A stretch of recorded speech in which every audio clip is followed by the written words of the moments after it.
O desejado de todas as nações. Capítulo 71. Servo dos servos. No cenáculo de uma morada de Jerusalém, achava-se Cristo à mesa com os discípulos. Tinham-se reunido para celebrar a Páscoa. O Salvador desejava celebrar essa festa a sós com os 12. Sabia que era chegada a sua hora. Ele próprio era o verdadeiro Cordeiro Pascual, e no dia em que se comia a Páscoa, devia ele ser sacrificado. Estava prestes a beber o cálice da ira. Devia logo receber o final batismo do sofrimento. Algumas horas tranquilas lhe restavam, porém, e essas deviam ser empregadas em benefício dos amados discípulos. Toda a vida de Cristo fora de abnegado serviço. Não para ser servido, mas para servir, fora a lição de cada ato seu. Mas ainda os discípulos não haviam aprendido a lição. Nessa última ceia pascual, Jesus repetiu seus ensinos mediante uma ilustração que os gravou para sempre na mente e no coração deles. As entrevistas de Jesus com os discípulos eram geralmente períodos de calma alegria, altamente apreciados por todos eles. As ceias pascuais haviam sido cenas de especial interesse, mas nessa ocasião Jesus estava perturbado. Tinha o coração oprimido e havia uma sombra a toldar-lhe o semblante. Ao encontrar-se com os discípulos no cenáculo, perceberam eles que qualquer coisa lhe pesava fortemente no espírito e, conquanto não soubessem a causa, possuíram-se de piedoso interesse por sua dor. Enquanto se achavam reunidos ao redor da mesa, disse ele em tom de tocante tristeza: Desejei muito comer convosco esta Páscoa antes que padeça, porque vos digo que não a comerei mais até que ela se cumpra no reino de Deus. Cristo sabia que chegara o tempo de partir deste mundo e ir para o Pai. E havendo amado os seus que estavam no mundo, amou-os até ao fim. Achava-se agora na sombra da cruz e a dor torturava-lhe o coração. Sabia que seria abandonado na hora de ser entregue. Sabia que, pelo mais humilhante processo a que se submetiam os criminosos, seria condenado à morte. Conhecia a ingratidão e crueldade daqueles a quem viera salvar. Sabia quão grande o sacrifício que devia fazer e para quantos seria ele em vão. Sabendo tudo quanto se achava diante de si, poderia ser naturalmente esmagado ao pensamento da própria humilhação e sofrimento. Mas olhou aos 12, os quais estiveram com ele como seus mesmos, e que, depois de sua vergonha e dor, e passados os dolorosos maus-tratos, seriam deixados a lutar no mundo. O pensamento do que ele próprio deveria sofrer estava sempre relacionado com os discípulos em seu espírito. Não pensava em si mesmo. O cuidado por eles era o que predominava em sua mente. Nessa última noite em que estava com os discípulos, Jesus tinha muito a dizer-lhes. Estivessem eles preparados para receber o que lhes almejava comunicar, e teriam sido poupados a desoladora angústia, a decepção e incredulidade. Mas Jesus viu que não podiam suportar o que lhes tinha a dizer. Ao olhar-lhes o rosto, as palavras de advertência e conforto estacaram-lhe nos lábios. Passaram-se momentos em silêncio. Parecia que Jesus esperava. Os discípulos não se sentiam à vontade. O compassivo interesse despertado pelo pesar de Cristo parecia haver se dissipado. Suas dolorosas palavras, indicando os próprios sofrimentos, pouca impressão produziram. Os olhares que trocavam entre si traduziam ciúmes e rivalidade. Havia entre eles contenda sobre qual deles parecia ser o maior. Essa rivalidade manifestada na presença de Cristo o entristeceu e magoou. Apegavam-se os discípulos à sua ideia favorita de que Cristo firmaria seu poder e tomaria seu posto no trono de Davi. E no coração cada um continuava a anelar a posição mais elevada no reino. Haviam se estimado a si mesmos e uns aos outros, e em lugar de considerar seus irmãos mais dignos, colocavam-se a si mesmos em primeiro lugar. O pedido de Tiago e João de se assentarem à direita e à esquerda do trono de Cristo excitara a indignação dos outros. O terem os dois irmãos tido a presunção de pedir a mais alta posição excitara por tal forma os 10 que havia ameaça de alheamento. Pensaram que eram mal julgados, que sua fidelidade e seus talentos não eram apreciados. Judas era o mais rigoroso contra Tiago e João. Quando os discípulos entraram na sala da ceia, tinham o coração cheio de ressentimentos.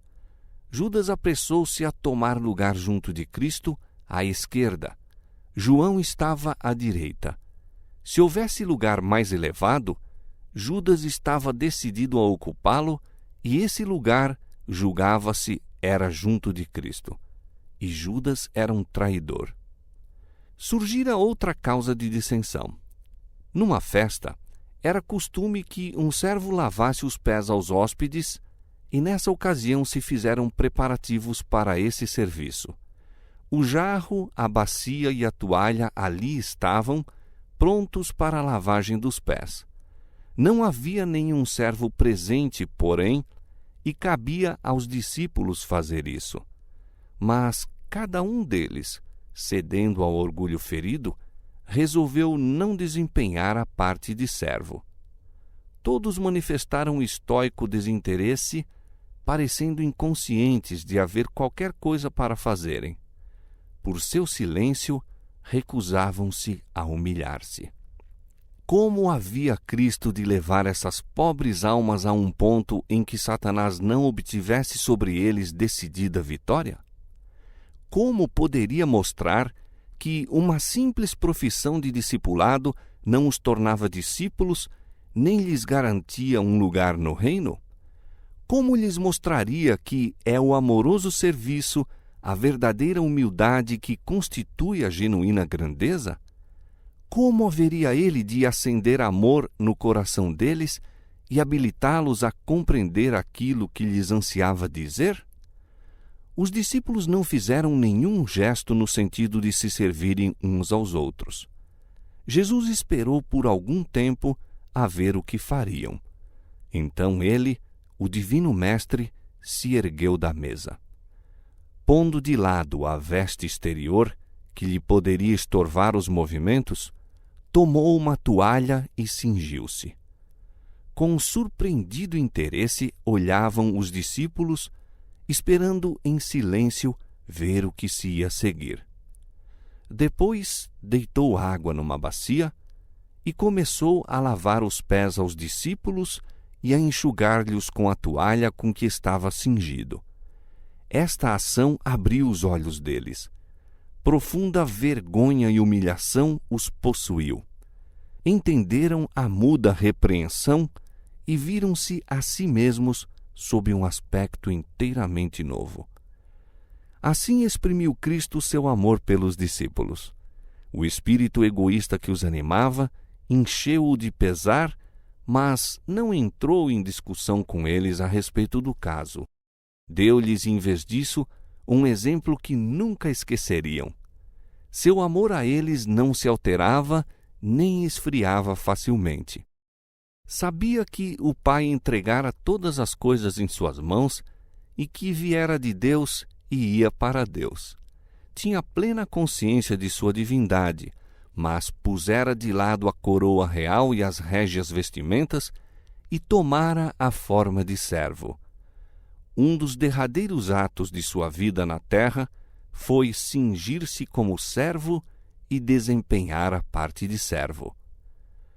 Antes da Páscoa, Judas se encontrara pela segunda vez com os sacerdotes e escribas, fechando o acordo de entregar Jesus em suas mãos. Todavia misturou-se depois com os discípulos como se fosse inocente de qualquer mal, interessando-se no preparo da festa. Os discípulos nada sabiam do desígnio de Judas. Unicamente Jesus podia ler-lhe o segredo. Não obstante, não o expôs. Jesus estava sequioso de sua alma. Sentia-se por ele tão oprimido como por Jerusalém quando chorara sobre a condenada cidade. Seu coração bradava: como posso renunciar a ti? O empolgante poder daquele amor foi sentido por Judas. Quando as mãos do Salvador estavam lavando aqueles empoeirados pés e enxugando-os com a toalha, o coração de Judas comoveu-se intensamente com o impulso de confessar no mesmo instante e ali mesmo o seu pecado. Mas não queria se humilhar. Endureceu o coração contra o arrependimento e os velhos impulsos, no momento postos de lado, dominaram-no novamente. Judas escandalizou-se então com o ato de Cristo de lavar os pés dos discípulos. Se Jesus assim se humilhava, pensou, não podia ser o rei de Israel.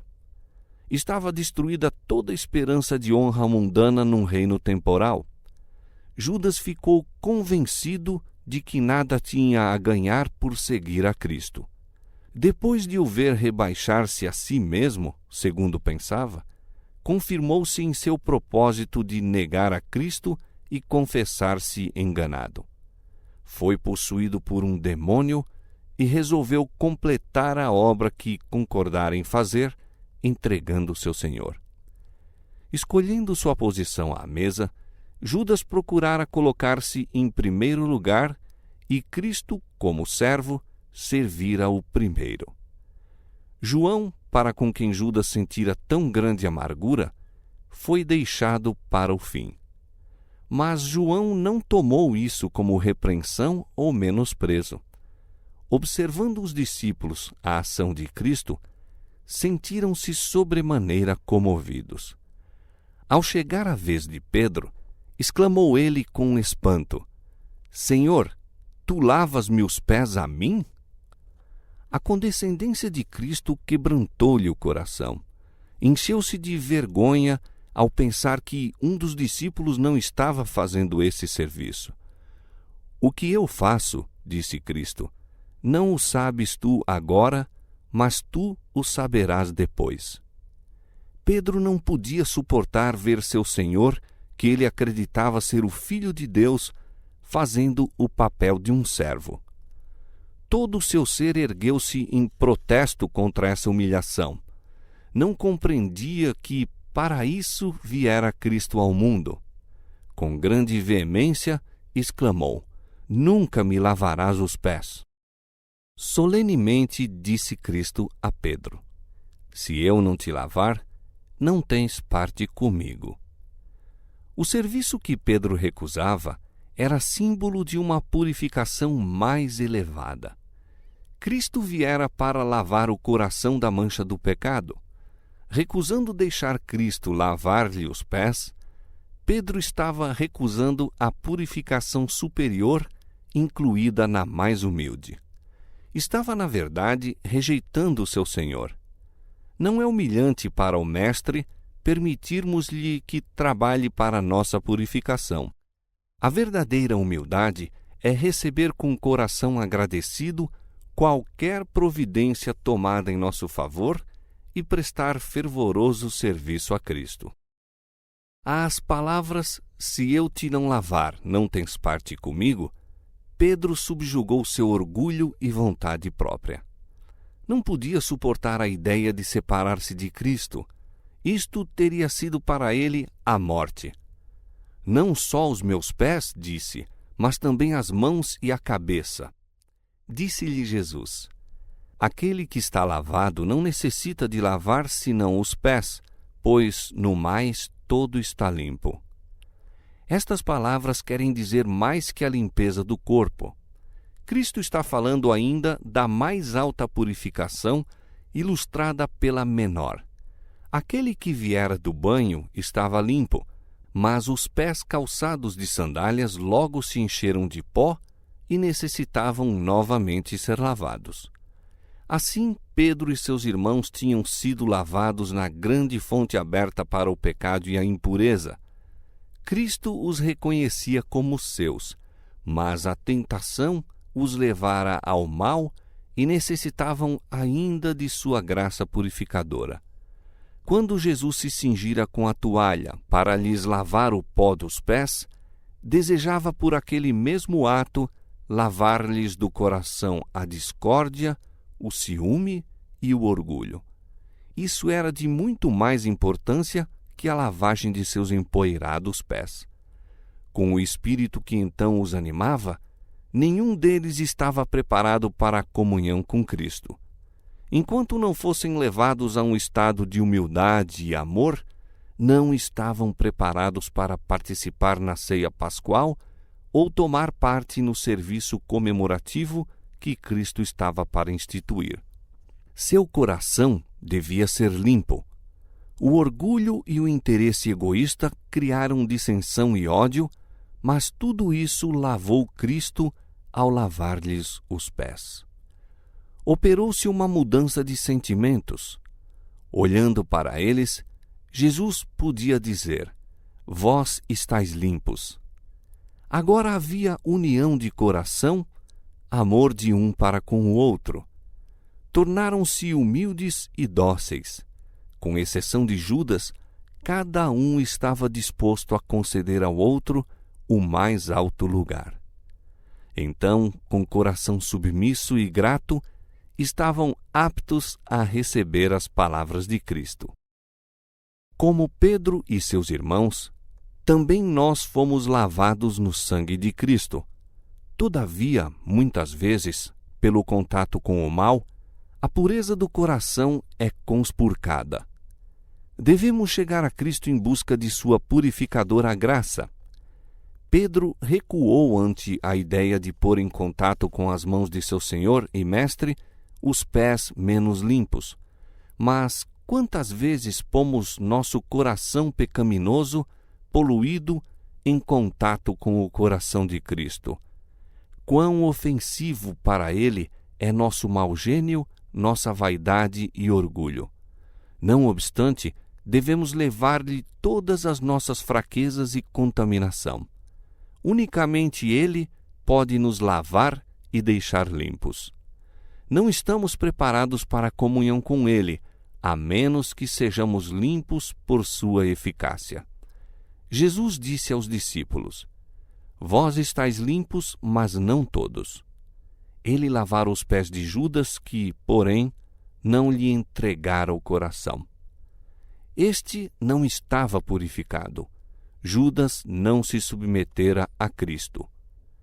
Depois de haver lavado os pés dos discípulos, tomou suas vestes e, sentando-se outra vez, disse-lhes: entendeis o que vos tenho feito? Vós me chamais Mestre e Senhor, e dizeis bem, porque eu o sou. Ora, se eu, Senhor e Mestre, vos lavei os pés, vós deveis também lavar os pés uns aos outros, porque vos dei o exemplo, para que, como vos fiz, façais vós também. Na verdade vos digo que não é o servo maior que o seu senhor, nem o enviado maior do que aquele que o enviou. Cristo queria que seus discípulos entendessem que, se bem que ele lhes houvesse lavado os pés, isto em nada lhe diminuía a dignidade. Vós me chamais Mestre e Senhor, e dizeis bem, porque eu o sou. E sendo tão infinitamente superior, ele comunicou graça e significação a esse serviço.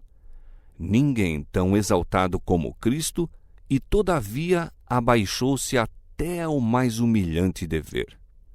Para que seu povo não fosse extraviado pelo egoísmo que habita no coração natural e se avigora com o servir ao próprio eu, Cristo mesmo estabeleceu o exemplo da humildade. Não deixaria esse grande assunto a cargo do homem.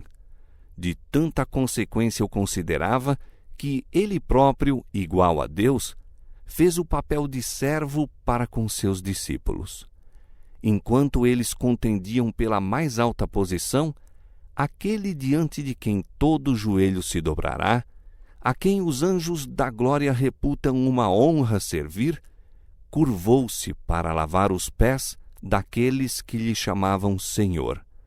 Lavou os pés de seu traidor. Em sua vida e ensinos, Cristo deu um perfeito exemplo do abnegado ministério que tem sua origem em Deus. Deus não vive para si. Criando o mundo, mantendo todas as coisas, Ele está constantemente ministrando em benefício de outros. Faz que o sol se levante sobre maus e bons, e a chuva desça sobre justos e injustos. Esse ideal de ministério confiou Deus a seu Filho. A Jesus foi dado pôr-se como cabeça da humanidade para que por seu exemplo pudessem ensinar o que significa servir. Toda a sua vida esteve sob a lei do serviço. Serviu a todos ajudou. Assim viveu ele a lei de Deus e por seu exemplo mostrou como podemos obedecer à mesma. Repetidamente procurara Jesus estabelecer este princípio entre os discípulos. Quando Tiago e João pediram para ser postos em destaque, disse: Todo aquele que quiser entre vós fazer-se grande, seja vosso serviçal. Em meu reino não tem lugar o princípio de preferência ou supremacia. A grandeza única é a grandeza da humildade. A única distinção baseia-se na dedicação ao serviço dos outros. Depois, havendo lavado os pés aos discípulos, ele disse: Eu vos dei o exemplo para que, como eu vos fiz, façais vós também. Nestas palavras, Cristo não somente estava ordenando a prática da hospitalidade. Queria significar mais do que a lavagem dos pés dos hóspedes para tirar-lhes o pó dos caminhos. Cristo estava aí instituindo um serviço religioso. Pelo ato de Nosso Senhor, esta cerimônia humilhante tornou-se uma ordenança consagrada. Devia ser observada pelos discípulos a fim de poderem conservar sempre em mente suas lições de humildade e serviço. Esta ordenança é o preparo designado por Cristo para o serviço sacramental. Enquanto o orgulho, desinteligência e luta por superioridade forem nutridos, o coração não pode entrar em associação com Cristo.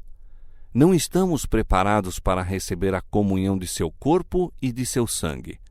Por isso, Jesus indicou que se observasse primeiramente a comemoração de sua humilhação. Ao chegarem a esta ordenança, os filhos de Deus devem evocar as palavras do Senhor da vida e da glória. Entendeis o que vos tenho feito? Vós me chamais Mestre e Senhor, e dizeis bem, porque eu o sou.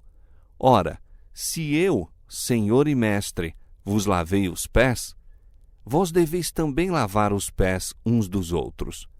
Porque eu vos dei o exemplo, para que, como eu vos fiz, façais vós também. Na verdade vos digo que não é o servo maior do que o seu senhor, nem o enviado maior do que aquele que o enviou. Se sabeis estas coisas, bem-aventurados sois se as fizerdes. Existe no homem a disposição de se estimar em mais alta conta do que a seu irmão, de trabalhar para si mesmo, de procurar o mais alto lugar. E muitas vezes isso dá em resultado ruins suspeitas e amargura de espírito. A ordenança que precede a ceia do Senhor deve remover esses desentendimentos, tirar o homem de seu egoísmo, fazê-lo baixar de seus tacões de exaltação própria à humildade de coração que o levará a servir a seu irmão. O santo vigia do céu acha-se presente nesses períodos para torná-los uma ocasião de exame de consciência, de convicção de pecado e de bendita segurança de pecados perdoados. Cristo, na plenitude de sua graça, acha-se aí para mudar a corrente dos pensamentos que têm seguido direções egoístas. O Espírito Santo aviva as sensibilidades do que seguem o exemplo de seu Senhor. Ao ser lembrada a humilhação do Salvador por nós, pensamento liga-se a pensamento, evoca-se uma cadeia de lembranças, a recordação da grande bondade de Deus e do favor e ternura dos amigos terrestres. Bênçãos esquecidas, misericórdias de que se abusou, bondades menosprezadas, são trazidas à memória.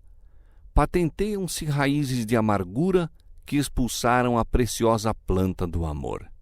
São trazidos à lembrança defeitos de caráter, negligência de deveres, ingratidão para com Deus, frieza para com nossos irmãos. O pecado é visto sob o aspecto porque o vê o próprio Deus. Nossos pensamentos não são de complacência com nós mesmos, mas de severa censura ao próprio eu, de humilhação. Fortalece-se a mente para derribar toda a barreira que tem causado separação. O pensar e falar mal são postos de lado. São confessados os pecados e perdoados. Penetra na alma a subjugante graça de Cristo e seu amor liga os corações numa bendita unidade. Ao ser assim aprendida a lição do serviço preparatório, desperta-se o desejo de uma vida espiritual mais elevada. A esse desejo atenderá o divino vigia. A alma será elevada. Podemos participar da comunhão com a consciência do perdão dos pecados. A luz da justiça de Cristo encherá as câmaras da mente e o templo da alma. Contemplamos o Cordeiro de Deus que tira o pecado do mundo. A todos quantos recebem o espírito deste serviço, ele nunca se poderá tornar uma simples cerimônia. Sua constante lição será: servi-vos uns aos outros pela caridade. Ao lavar os pés aos discípulos, Cristo deu nova prova de que estaria disposto a fazer qualquer serviço, por mais humilhante que fosse, que os tornasse co-herdeiros seus da fortuna eterna do tesouro celeste. Seus discípulos, ao realizarem o mesmo rito, penhoraram-se a si mesmos para servir de igual maneira aos seus irmãos. Sempre que essa ordenança é devidamente celebrada, os filhos de Deus são levados a uma santa relação uns para com os outros, para se ajudar e beneficiar mutuamente. Comprometem-se a dar a vida a um desinteressado ministério. E isto não somente uns pelos outros. Seu campo de labor é tão vasto como era o de seu mestre. O mundo está cheio de pessoas necessitadas de nosso ministério. Os pobres, os ignorantes, os desamparados, acham-se por toda parte. Aqueles que comungaram com Cristo no cenáculo sairão para servir como ele serviu. Jesus, o que era servido por todos, veio a tornar-se servo de todos. E porque ministrou a todos, por todos há de ser novamente servido e honrado. E os que quiserem partilhar de seus divinos atributos, participando com ele da alegria de ver almas redimidas, devem seguir-lhe o exemplo de abnegado ministério. Tudo isto estava compreendido nas palavras de Cristo. Eu vos dei o exemplo, para que, como eu vos fiz, façais vós também. Esse era o intuito do serviço por ele estabelecido. E ele diz: se sabeis estas coisas, se sabeis o desígnio de suas lições, bem-aventurados sois se as fizerdes.